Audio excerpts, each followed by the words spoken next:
Hello friend, good evening. So आज मैं paper 1 का मॉक टेस्ट का एक्सप्लेनेशन लेके आई हूँ।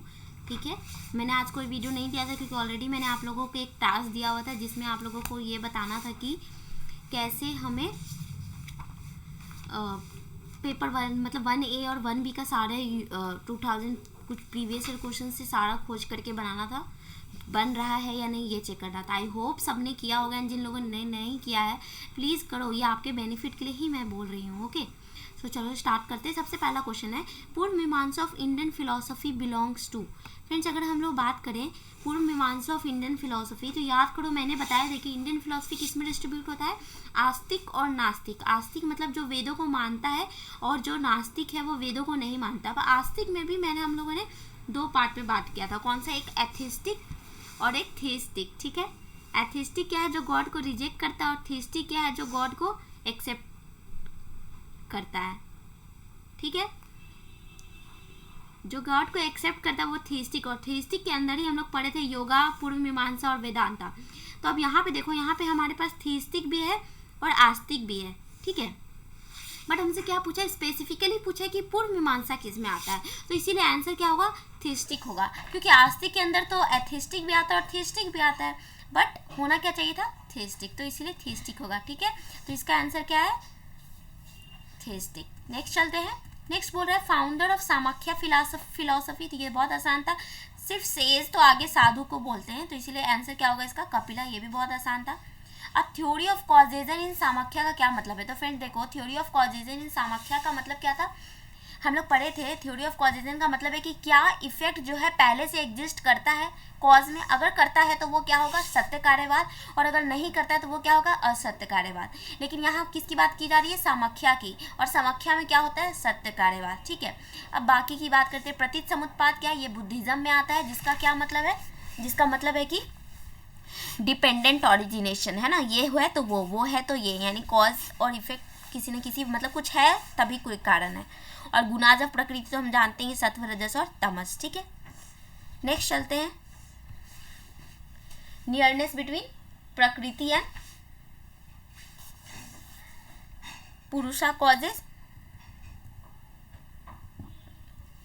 अब इसमें आओ, जब प्रकृति और पुरुषा कॉज होता है तो क्या बनता है? पहले सबसे पहले तो हम बोलते हैं प्रकृति और पुरुषा के बीच में हमको डिफ्रेंशिएशन करना है, डिफ्रेंशिएट सीखना। अगर हम डिफ्रेंशिएट नहीं कर रहे हैं, इसका मतलब क्या हुआ? इवोल्यूशन हुआ, जिसके बाद प्रकृति, फिर पुरुषा, फिर महज, फिर अहंकार, है ना। ये हमारा पूरा 25 का जो सीक्वेंस था वो आता था। महज, फिर अहंकार, फिर हमारा कॉग्निटिव सेंसेस, ज्ञानेंद्रिया, कर्मेंद्रिया, इस तरह से आता था। तो ये वो क्या है? अब यहाँ क्या हो रहा है? नियरनेस बिटवीन, यानी जब प्रकृति और पुरुषा पास आते तो क्या होता है? तो इवोल्यूशन होगा, क्योंकि तमस क्या है? यहाँ पे गुण है। अहंकार और मानस क्या है? बिल्कुल प्रकृति और पुरुषा के बाद जो पहला इवोल्यूट होता है वो मानस है, और दूसरा कौन सा? अहंकार है। लेकिन हमको पूछा है जब ये दोनों पास में आते हैं तो क्या होता है, तो इसीलिए क्या होगा? इवोल्यूशन होगा। ठीक है, नेक्स्ट क्वेश्चन चलते हैं। बोल रहा है on Samkhya liberation is of two types, they are. तो अब याद करो फ्रेंड्स, हम लोगों ने लिबरेशन दो तरह का पढ़ा था, एक विदेहा मुक्ति और एक जीवन मुक्ति। जीवन मुक्ति में क्या पढ़ा था कि हम मोक्ष प्राप्त कर लेते हैं लेकिन हमारा बॉडी हमारे साथ रहता है। लेकिन विदेहा मुक्ति में क्या सीखे थे कि हम उस समय मोक्ष प्राप्त करते हैं जब हम बॉडी को छोड़ देते हैं, यानी जब हमारा आत्मा, यानी जब हम डेड हो जाते हैं उसके बाद जो मोक्ष प्राप्त करते हैं, तो वो होना चाहिए था। पहला ऑप्शन देखते हैं, जीवन मुक्ति और कैवल्या। दोनों सेम नेम है, जीवन मुक्ति को ही कैवल्या भी बोलते हैं। नेक्स्ट आते हैं विदेहा मुक्ति और निर्वाणा। ये निर्वाणा टर्म हम लोग सामाख्या में यूज नहीं करते हैं। फिर आते हैं विदेहा मुक्ति और कैवल्या। तो नेक्स्ट आंसर, यानी कि हमारा आंसर क्या हो गया? विदेहा मुक्ति और कैवल्या। ठीक है, ये जीवन मुक्ति और कैवल्या। क्यों? क्योंकि जीवन मुक्ति और कैवल्या को ही हम लोग क्या बोलते हैं? विदेहा मुक्ति। क्लियर है? तो हमारा ये आंसर हो गया जीवन मुक्ति और कैवल्या, क्योंकि कैवल्या और विदेहा मुक्ति दोनों सेम है बट निर्वाणा डिफरेंट है। अगर यहाँ हम विदेहा मुक्ति के साथ जीवन मुक्ति लिख देते तो होता कि तो वो सही हो जाता, लेकिन नहीं लिखे थे तो मैंने विदेहा मुक्ति का एक न्यू टर्म लिखा, वो क्या था? कैवल्या। क्लियर है? यानी जीवन मुक्ति में हम जीवन में रह के मुक्ति पाते हैं, और विदेहा मुक्ति बॉडी छोड़ देते हैं तब मुक्ति पाते हैं। क्लियर? तो ये मैंने अपने PDF में भी बताया, वीडियोज़ में भी बताया है, ज़्यादा डिटेल में नहीं चलूँगा क्योंकि ऑलरेडी सारा कुछ एक्सप्लेन कर रखी हूँ। नेक्स्ट है करेक्ट सीक्वेंस पूछ रहा है, प्रकृति, महत, अहंकार, इन सब के बीच में। फाइन, तो अब देखते हैं। सबसे पहला क्या है? प्रकृति, महत, अहंकार और भूतास। भूतास तो सबसे आखिरी में आता है, ठीक है, तो एक तरह से हम बोल सकते हैं, बट देखते हैं करेक्ट सीक्वेंस पूछा। फिर पुरुषा, प्रकृति, अहंकार और भूता, ठीक है। फिर यहाँ क्या है, प्रकृति, महत, अहंकार और तन्मंत्रा, क्लियर। फिर उसके बाद क्या है,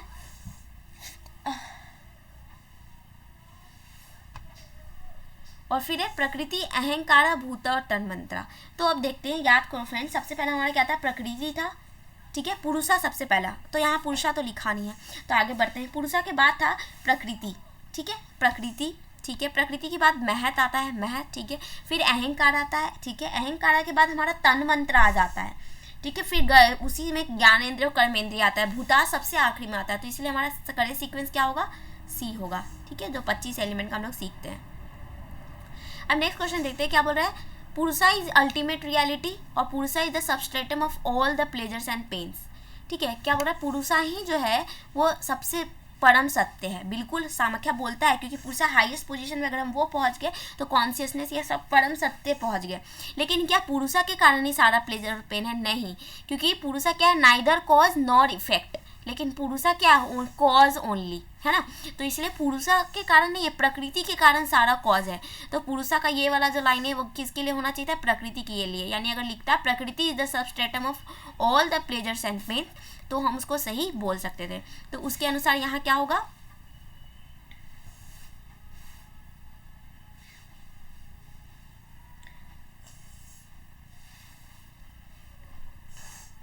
ये वाला is true and reason is false and does not provide correct explanation of A, clear है। नेक्स्ट चलते हैं, select the code that stays the correct sequence, क्षिप्ता, मुदा, विक्षिप्ता, एकाग्रता, ये सारा। तो फ्रेंड्स याद करो कि ये हम लोग कहाँ पढ़े थे, क्षिप्ता, मुदा, उसके इसमें हम लोग पढ़े थे। सबसे पहले क्षिप्ता में क्या पढ़े थे, वॉन्डरिंग, है ना, कि इधर उधर हम भटकते रहते हैं। मैंने एक गर्ल का एग्जाम्पल दिया था, है ना, कि हम लोग वॉन्डर करते हैं, इधर उधर रेस्टलेस हो जाते हैं, अरे कोई लड़की देख ली, अरे हमको यही चाहिए वाला एग्जाम्पल दिया था मैंने। फिर क्या है, मूढ़ा, फिर फॉरगेटफुल, इग्नोर करने लगते हैं चीज़ों को, ठीक है। फिर हमने पढ़ा था विक्षिप्ता, क्षिप्ता के बाद पढ़ा था विक्षिप्ता। विक्षिप्ता में क्या पढ़ा था कि ओकेजनली डिस्ट्रैक्ट होते हैं, थोड़ी देर के लिए हम डिस्ट्रैक्ट होते हैं, जैसे मैंने JRF का भी एग्जाम्पल आपको दिया था, राइट। फिर 1 पॉइंटेड, जहाँ पे एकाग्रता, हमें क्या कंसंट्रेट होने लगते हैं, नहीं यही है, कोई कुछ भी बोले हमको यही काम करना और इसी को आगे बढ़ाना है। एंड लास्टली क्या, निरूधा, यानी हर चीज़ों से हम रिस्ट्रिक्ट हो जाते हैं कि नहीं अब यही चले, यानी हमारा करेक्ट सीक्वेंस क्या है, क्षिप्ता, मूढ़ा, विक्षिप्ता, एकाग्रता और निरूधा, ठीक है। अब नेक्स्ट चलते हैं, नेक्स्ट है लिस्ट 1, सबसे पहले सामाख्या दर्शन। तो सामाख्या दर्शन के लिए हमारा क्या है, सत्य कार्यवाद होता है, तो A का 4 होगा। अब ये भी हो सकता है और ये भी हो सकता है, तो आगे बढ़ते हैं।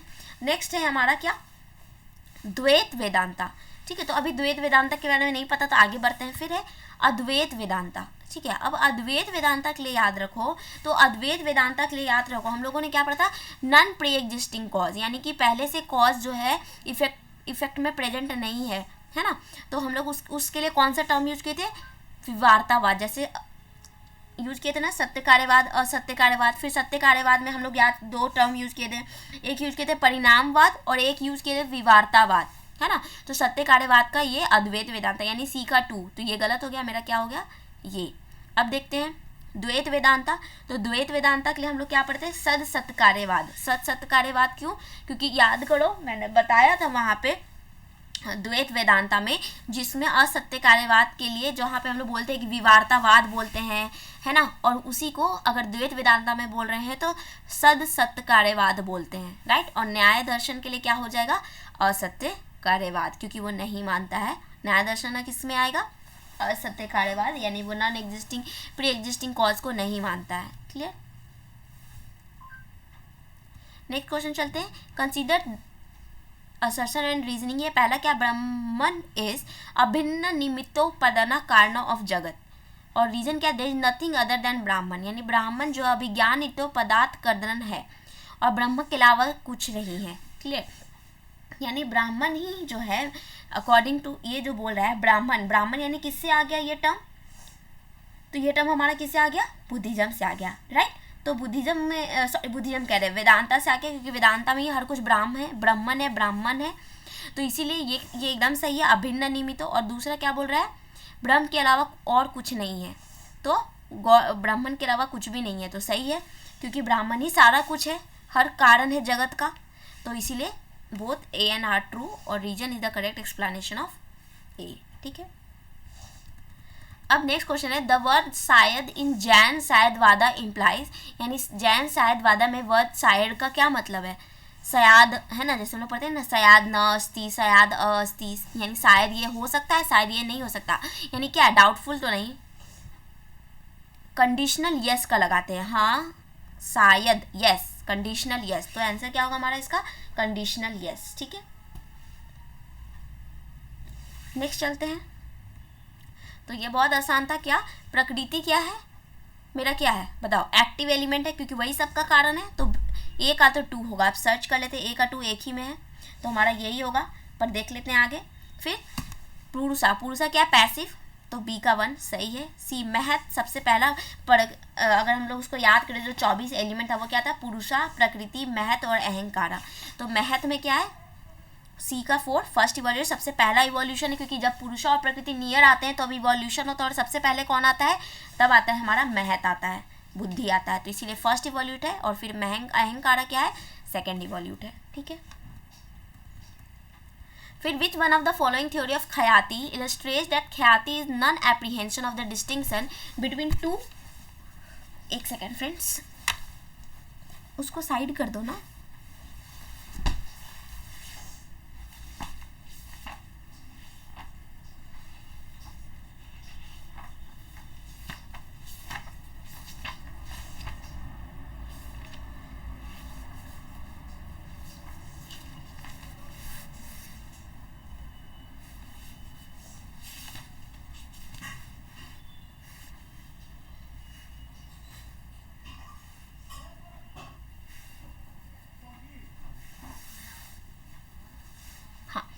Sorry for disturbance. हाँ, क्या बोल रहे हैं, which one of the following theory of khyati illustrates that khyati is non apprehension of distinction between two cognition which are partial and imperfect, partial और इम्परफेक्ट है, मतलब ये पार्शियल और इम्परफेक्ट किसके लिए यूज़ किया गया, ये जो है हमारा इल्यूजन के लिए यूज़ किया गया, यानी किसी ऑब्जेक्ट का हम किसी अदर पे इल्यूजन के कारण देख रहे हैं, किसी ऑब्जेक्ट का एप्रीहेंशन, यानी किसी ऑब्जेक्ट को हम किसी और चीज़ पे इल्यूज कर रहे हैं, इल्यूजन के कारण हमको कोई ऑब्जेक्ट इम्पोज होता दिख रहा है, तो वो क्या था, वो हमारा अख्यातिवदा था। क्लियर है, वो क्या था, हमारा अख्यातिवदा था। ठीक है, बाकी फिर हम लोग जो अन्यथा ख्यातिवदा पढ़े थे, ये सब तो हम लोग डिफरेंट थ्योरी ऑफ एरर में पढ़े थे, और ये यथार्थ ख्याति विपरीत ख्याति से कोई लेना देना नहीं है। ठीक है, तो ये सारा ऑप्शन ऐसे ही है, ये वैसे ही मैंने दिया था। मेनली हमारा अख्याति के लिए मैंने क्या डेफिनेशन लिखवाया था आपको, कि इम्पोजिशन ऑफ एन ऑब्जेक्ट, किसी ऑब्जेक्ट का इम्पोजिशन किसी दूसरे पे, किसके कारण, इल्यूजन के कारण, भ्रम के कारण। ठीक है, फिर which one does not represent Triratna, अब त्रिरत्न किस में था, हमारा 2 जगह था, एक 2 जगह कह रहे हैं, जैनिज्म में था। क्लियर, जैनिज्म में क्या था, जैनिज्म में हम लोग त्रिरत्न में क्या पढ़े थे, KFC है ना, नॉलेज, फेथ और कंडक्ट, तो KFC के इसमें सम्यक ज्ञान, जिसको ये लिखा है, सम्यक दर्शना और सम्यक चरित्र, लेकिन सम्यक कर्मांतना तो कुछ भी नहीं पढ़े थे, तो हमारा सही आंसर क्या हो जाएगा, सम्यक कर्मांतना। ठीक है, क्योंकि नॉट पूछा है।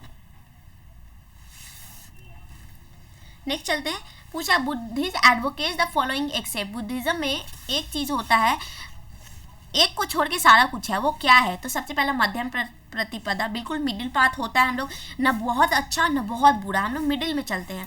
शायदवाद, ये हमारा जैनिज्म का है, तो यहीं से छट गया। ठीक है, प्रतीत समुत्पाद, डिपेंडेंट ओरिजिनेशन, और छंग भूरा, यानी हम लोग तुरंत क्षणिक भर के लिए एक ये भी टर्म बताया था, छंग भूरा वादा, तो ये भी हमारा बुद्धिज्म में है। ठीक है, छंग भूरा मतलब क्षणिक भर के लिए। ठीक है, तो हमारा सही आंसर क्या होगा, बी।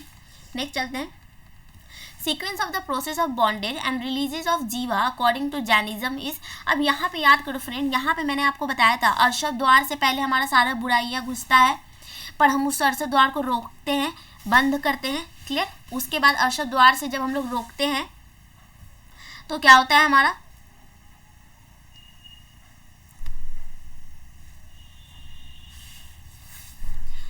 बंद करते हैं, जवर्षा द्वार से रोकते हैं, बंद करते हैं, एंड फिर समावरा करते हैं, ठीक है, एंड फिर लास्टली निर्जरा, ठीक है, समावरा यानी स्टॉप हो गया, ठीक है, अब स्टॉप हो गया, अब निर्जरा यानी कि जो भी था पहले से गंदगी उसको क्या झाड़ देते हैं, निर्जरा, और लास्टली क्या, मोक्षा।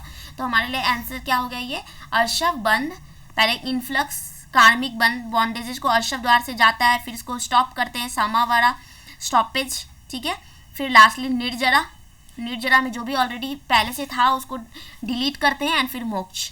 तो ये हो गया हमारा सीक्वेंस। ये सब मैंने बहुत डिटेल में समझाया है फ्रेंड्स, यहाँ पे समझाने का मतलब नहीं है, बस मैं आपको हल्का हल्का हिंट दे रही हूँ। आप मेरी वीडियोस को ज़रूर देखो, बहुत डिटेल में समझाया है, एंड आई बिलीव कि एक बार देखोगे, जिन लोगों ने नहीं देखा हमको समझ में आ जाएगा, स्टोरी के साथ समझाया था। तो क्या होगा हमारा, अर्शव बंद, समावरा, निर्जरा और मोक्षा। क्लियर। अब नेक्स्ट चलते हैं। नेक्स्ट क्वेश्चन क्या बोल रहा है, नेक्स्ट बोल रहा है प्रतीत समुत्पाद की अवधारणा जो कि बिना किसी कारण के होती है, that nothing happens without a cause, यानी कोई भी चीज़ बिना किसी कारण का नहीं होता, तो वो क्या है, बुद्धिज्म में ही प्रतीत समुत्पाद ही पूछा है सीधा सीधा, अभी जस्ट हम लोग पूरा पढ़े हैं। क्लियर। अब कसाया बोल रहा है, कंसेप्ट है जो कि जैनिज्म में एक्जियोलॉजी जिसका मतलब क्या है पूछ रहा है। तो सबसे पहला, a disposition of the mind which tend to lead us to the higher in aims in life, यानी मन के निटान जो हमें जीवन में उच्च उद्देश्यों के लिए नेतृत्व करते हैं। Negative dispositions of the mind which tend to keep us remain embedded to the mundane, मतलब मन के नकारात्मक जो हमें संसारिक से जुड़े रहने के लिए प्रेरित करते हैं। और सी क्या है, certain bad disposition which obstruct our spiritual upliftment, कुछ खराब निपटान जो हमारे आध्यात्मिक उत्थान में बाधा डालते हैं। तो सबसे पहला तो सी तो ऐसे ही हमारा कट गया, क्यों, क्योंकि आध्यात्मिक वगैरह का जैनिज्म बात नहीं करता, तो इसको हम काट दिए, कीवर्ड से कट किए, बाकी समझ आया नहीं है, लीव इट, कीवर्ड से हम इसको क्या कर दिए, ये हो गया। नेक्स्ट चलते हैं। अब क्या बोल रहा है, पहला कि मन के निटान जो हमें जीवन में उच्च उद्देश्य के लिए नेतृत्व करते हैं, ठीक है, ऐसा डिस्पोजिशन जो हमें हायर एम्स की ओर ले जाते हैं, बिल्कुल, क्योंकि एक्जियोलॉजी यही दो बात बोलता है। एक्जियोलॉजी हमको ये भी बोलता है कि हमारे माइंड में नेगेटिव डिस्पोजिशन भी है जो कि हमको संसार से जोड़ के रखता है, और अच्छा भी है जो हमें हायर ले जाना चाहता है। तो यहाँ पे क्या होगा, दोनों होगा। क्लियर। जो कसाया हमारे लिए क्या था, क्रोध वगैरह 4-5 पॉइंट जो मैंने लिखवाया था, एंगर, क्रोध, है ना, लालच, ग्रीड, ये सारा कसाया में था, ठीक है। फिर the four fold valuation of Indian culture when arranged in an ascending hierarchy in terms of height of values will constitute which of the following orders. तो ये क्या होगा, अर्थ, कर्म, धर्म और फिर मोक्ष, ठीक है, क्योंकि हम अर्थ है, फिर कर्म है, धर्म मतलब रिलीजन, एंड फिर मोक्ष मतलब स्पिरिचुअलिटी। कर्म मतलब प्लेजर, अर्थ मतलब हमारे जो भी हम जिससे अटैच होता है। तो इसी सीक्वेंस में हम चलते हैं, ठीक है। ऐसे चार कहीं भी देखोगे तो ऐसे लिखता है, धर्म, अर्थ, कर्म, मोक्ष। लेकिन जब आप खुद सोचो ना, हम पहले प्लेजर्स लेते हैं, पहले हम किसी के साथ अटैच हो जाते हैं मुंह, तब ना हम फिर रिलीजियस स्पिरिचुअलिटी की ओर बढ़ते हैं और लास्टली मोक्ष की ओर जाते हैं। तो ये सीक्वेंस है, ठीक है। उस दिन भी किसी ने कंफ्यूज किया था, तो मैंने इसका टेलीग्राम पे भी पिक्चर भेज करके एक्सप्लेन किया था, तो आप वहाँ से भी देख सकते हो और डिटेल में, ठीक है। यहाँ पॉसिबल नहीं है क्योंकि मैं जैसे ही स्क्रीन चेंज करके आपको पिक्चर दिखाऊंगी तो वो स्क्रीन चला जाएगा, ठीक है। तो नेक्स्ट चलते हैं। नेक्स्ट क्या है, which of the following philosophy claim that vasana and trishna lie at the root of human suffering. अब याद करो फ्रेंड्स, हम लोग द्वादश निदान पढ़े थे ना, जिसमें द्वादश टोटल 12 रीजन्स था, टोटल 12 कारण था द्वादश निदान का, जिसमें हम लोग पढ़े थे। उसमें एक वासना और तृष्णा भी था, है ना। तो सबसे आखिरी में बीच में हमारा वासना, तृष्णा ये सब आ रहा था, तो उसी का भाग है जिसमें हम लोग इग्नोरेंस, माइंड बॉडी, मरण, जाति, मरण और जाति, जन्म मरण, भाव, ग्रास्पिंग, ये सारा पढ़ते, स्पर्श, वेदना। तो ये सब किसका था, ये सब द्वादश निदान के अंदर था, जिसको मैंने सीक्वेंस में याद कैसे करना वो भी बताया था। तो ये क्या हो गया, बुद्धिज्म। फिर क्या बोला, do not care to know various theories about God and soul, do good and be good, that will take you whatever truth there is. सबसे बड़ा कीवर्ड है बुद्धिज्म का, क्यों, क्योंकि बुद्धिज्म सबसे पहले गॉड को नहीं मानता है। तो चलो यहाँ पे पहले कट करते हैं। वेदांता एक है जो गॉड को मानता है, बाकी तीनों में से गॉड को नहीं मानता। लेकिन सामख्या जो है वो क्या है, गुड वगैरह का बात नहीं करता, वो प्रकृति, पुरुषा, इन सब से में ही घिरा रहता है। अब आते हैं जैनिज्म तो मल्टी स्पेशलिटी, मतलब कहने का सेंस है अनेकांतावाद और इन सब चीज़ों की बात करता है। गुड, अच्छा करना, अच्छा सोचना, इन सब की बात सिर्फ कौन करता है, बुद्धिज्म। जैनिज्म में भी है, बिल्कुल बोलता है कि किसी को मारना नहीं है, नॉन वायलेंस, ये सब है, लेकिन mainly do good and be good, अच्छा करोगे तभी अच्छा मिलेगा, और वही ट्रूथ है कि और ले जाएगा, वो बुद्धिज्म बोलता है। ठीक है, ये बुद्धिज्म का कीवर्ड है। नेक्स्ट चलते हैं, माया से जुड़ने में कुछ भी गलत नहीं है, there is nothing wrong to attach with Maya, मतलब अगर हम माया के साथ जुड़ रहे हैं तो कुछ भी गलत नहीं है। और दूसरा बोल रहा है ऑल्दो अपोजिट टू माया, माया के अपोजिट बात करें तो ब्रह्मा ही जो है माया के क्रिएटर है।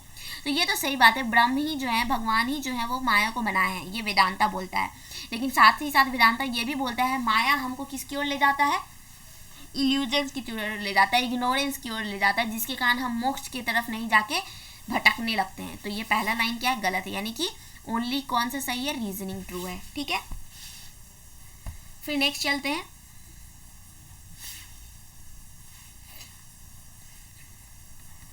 नेक्स्ट क्या बोल रहा है, all Muslim women need to go to school. दूसरा, Muslim philosophy lay emphasis on the equality of all men और वुमेन। पहला पॉइंट बोल रहा है कि हर मुस्लिम वुमेन जो है सबको स्कूल जाना है, ज़रूरी है। फिर अब जैसे ही यहाँ आ गया कि ज़रूरी है, दिख गया कि नहीं कंपलसरी बोल रहा है, ये कंपलसरी यहाँ पे रॉन्ग सेंटेंस हो गया है ना, कि स्कूल जाने की आवश्यकता है, ज़्यादा है, ऐसा कुछ नहीं है। हाँ, इक्वालिटी है, आप भी पढ़ना चाहते हो पढ़ो, कोई दिक्कत नहीं है, लेकिन हर वोमेन जो है वो स्कूल नहीं जाती हैं। ठीक है, तो इसलिए सिर्फ यहाँ क्या होगा, रीजनिंग ट्रू होगा। नेक्स्ट चलते हैं, पूछ रहा है मैच द फॉलोइंग, थोड़ा सा ये गड़बड़ सा हो गया है ना, तो इसको हम लोग देख लेते हैं। तो अब है ए और बी ग्रुप में था, तो ए का क्या है, अष्टांग मार्ग। अष्टांग मार्ग किस में आता है हमारा, हम वो देख लेते हैं। तो अष्टांग मार्ग हमारा क्या है, राइट फेट के अंदर। ठीक है, तो ए का 5, ठीक है, क्योंकि अष्टांग मार्ग में होता है ना राइट फेट, राइट रिजॉल्व, फिर साल को एफ हम लोग पढ़े थे है ना, या फिर ऐसे पढ़े थे, फिर से एसी वाला जो पॉइंट पढ़े थे, ऐसी ट्रिक याद किए थे। ठीक है, तो अष्टांग मार्ग के लिए क्या हो गया हमारा, राइट फेट हो गया, ए का 5। बी देखते हैं, बी नंबर क्या है, आर्य सत्या। आर्य सत्य क्या है, सोरो ऑफ लाइफ। ठीक है, हमारे दुखों का कारण है आर्य सत्य, ये सत्य है। ठीक है, फिर सी क्या है, द्वादश निदान। अब द्वादश निदान में अभी जस्ट थोड़ी देर पहले मैंने बताया कि भाव, जाति, ये सब आता है, तो सी का क्या हो गया, 4। ठीक है, फिर सत्वा, ये क्या है, गुणस, रजस, तमस और सत्व, तो तीसरा क्या हो गया, गुना, यानी तीसरा ई का 3rd, तो यानी हमारा सही आंसर क्या होगा, ये होगा। क्लियर। और डी निर्वाणा है, तो निर्वाणा क्या हमारे लिए, समाधि, मोक्ष की ओर चले जाते हैं। ठीक है, अब नेक्स्ट पूछा है select the correct combination of concept which will represent Buddhism. अनेकांतावाद, वैभाषिक, पब्बजा, संस्कार, स्वतांत्रिक और शायदवादा। तो अब बुद्धिज्म को पूछ रहा है, तो सबसे पहले जो जैनिज्म था उसको कट कर दो, 6 कट करो, और अनेकांतावाद फर्स्ट कट करो। अब जहाँ जहाँ फर्स्ट इसको कट करो, ये कट हो गया, ये कट हो गया, और ये दोनों रह गया, बट 6 वाला को कट करना है, शायदवाद, तो ये भी कट हो गया, तो हमारा क्या हो गया, 2, 3, 4, 5, यानी ये, यानी वैभाषिक का स्कूल है, पब्बजा हम लोग लर्निंग को, सेरेमनी को कहते हैं, संस्कार ये भी वही है ना, और 5 स्वतांत्रिक का ये भी क्या है, एक स्कूल है। अब 5 पिलर्स ऑफ इस्लाम क्या इंक्लूड नहीं करता है, तो अब याद करो फ्रेंड, जो 5 पिलर्स ऑफ इस्लाम था वो क्या था हमारा, अल हदी था है ना, जक़ात था, हज था, अल शहादा था, फेथ ऑन गॉड था, है ना, ये सब था। यानी अल शहादा और डिक्लेरेशन दोनों एक हो सकता है, हज भी है, जक़ात भी है, लेकिन सिर्फ अल्लाह का बात नहीं किया था, उसमें बोला गया, उसमें अलग से पॉइंट रखा गया था, वो क्या था, हज था, फास्ट था, जक़ात था, नमाज था, शहादा यानी फेथ की बात की गई थी। अल्लाह के लिए ये सब कुछ अल्लाह के लिए ही करना है, ये अलग टर्म्स थे, लेकिन ये फंडामेंटल नहीं थे इस्लाम का, तो इसका आंसर क्या होगा, अल शहादा। नेक्स्ट चलते, Sufi in Islamic tradition belongs to. Sufi जो है इस्लामिक ट्रेडिशन में किससे बिलोंग करता है, तो हम लोग इसके लिए क्या पढ़े थे, इसके लिए हम लोग पढ़े थे सूफी, सुनी, सिया ऐसे पढ़े थे, तो उसके लिए क्या था हमारा, नॉलेज था है ना, सूफी नॉलेज के लिए, सिया हम लोग पढ़े थे सैनिटेशन के लिए है ना, अहल हदीस जो पढ़े थे वर्ड इक्वालिटी के लिए पढ़े थे है ना, ठीक है, और सुन्नी जो था वो वर्शिप के लिए पढ़े थे। अब help in knowing the thought of others past, present and future. अब यहाँ पे आओ फ्रेंड, अदर्स के पास, प्रेजेंट और फ्यूचर को जानने में हेल्प करता है, तो अब खुद याद करो, जिस मैंने बताया था कि दूसरों के बारे में, दूसरे यानी पराया, तो पराया से मेरा क्या होगा, पराया के बारे में जान रहे, उसका पास्ट, प्रेजेंट, फ्यूचर, तो ये क्या हो गया, मना पराया। ठीक है, क्योंकि और अवधि ज्ञान को ही क्लैरिवोयंस बोल रहे थे हम लोग। ठीक है, तो ये हो गया जो क्षणिक भर के लिए आता है, थोड़े देर के लिए ज्ञान जो आता है। और केवला क्या है, केवला तो लास्ट स्टेज है। इसको भी हम लोग दो भाग में बांट किए थे, डिस्ट्रीब्यूट किए थे, मीडिएट और इमीडिएट, तो ये याद रखना। अब next, standpoint of thought from which we make a statement about a thing. ठीक है, अब याद करो हम लोग जैनिज्म में पढ़े थे, मेटाफिजिक्स में क्या शायदवाद और एपिस्टेमोलॉजी में शायदवाद पढ़े थे, नया फिलॉसफी पढ़े थे, जिसमें हम लोग था कि किसी चीज़ के बारे में हम अलग अलग विचार दृष्टिकोण अपने अपनी बात करते हैं। तो सप्तभिंगी क्या था, वो था जो शायदवाद का, जिसको हम लोग टर्म बोलते हैं शायद नास्ति, शायद अस्ति, ये सारा शायदवाद क्या है, वही है। तो यहाँ हमारा क्या होगा, नया होगा, क्योंकि शायदवाद में शायद ये है, शायद ना है। तो ये पूरा डिफिनेशन है नया फिलॉसफी का, standpoint of thought from which we make a statement about a thing. ठीक है, कि चीज़ों के बारे में हम एक स्टेटमेंट बनाते हैं। क्लियर। नेक्स्ट चलते हैं, शायद ना अस्ति अवक्तव्य। शायद ना अस्ति का मतलब, शायद मतलब इन सम वेज, ना अस्ति मतलब वो नहीं है, और अवक्तव्य मतलब डिस्क्राइबेबल नहीं है। ठीक है, इनडिस्क्राइबेबल है। तो हमारा क्या हो जाएगा, ये in some way it is not indescribable. Clear. तो ये होगा, अगर यही होता सिर्फ इन सम वे इट इज, तो शायद अस्ति, ये है शायद अस्ति ना, क्योंकि ना लग गया, और ये अवक्तव्य, यानी शायद अस्ति, ना अस्ति, अवक्तव्य। ठीक है, तो इन तीनों का मतलब मैंने बता दिया। अब वेदांता थ्योरी ऑफ एरर को क्या बोलते हैं, तो वेदांता थ्योरी ऑफ एरर क्या है, वो है अनिर्वचनीय ख्यातिवद। ठीक है, ये हम लोग पूरा मैंने बताया था कि वेदांता थ्योरी में बोलता है अनिर्वचनीय ख्यातिवद।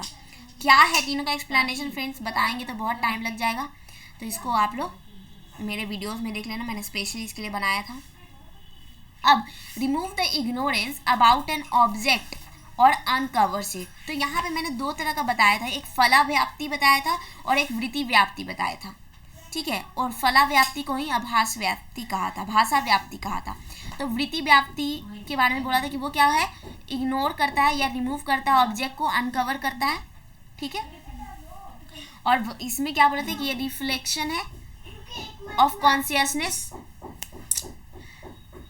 Consciousness take as place in thought given to rise knowledge, जिसके में ये पढ़े थे कि यहाँ पे हमको कॉन्शियसनेस को ले जाता है जो नॉलेज देगा, और ये क्या था, इग्नोरेंस को रिमूव करता है। क्लियर। फिर नेक्स्ट चलते हैं, अद्वैत वेदांता एक्सेप्ट ऑल 6 प्रमाणास whereas Vishishta Advaita and Dvaita accept only. कितने प्रमाण को एक्सेप्ट करते हैं ये दोनों, तो ये भी मैंने बताया था अपने PDF में ही, अपने जब एक्सप्लेनेशन करी थी।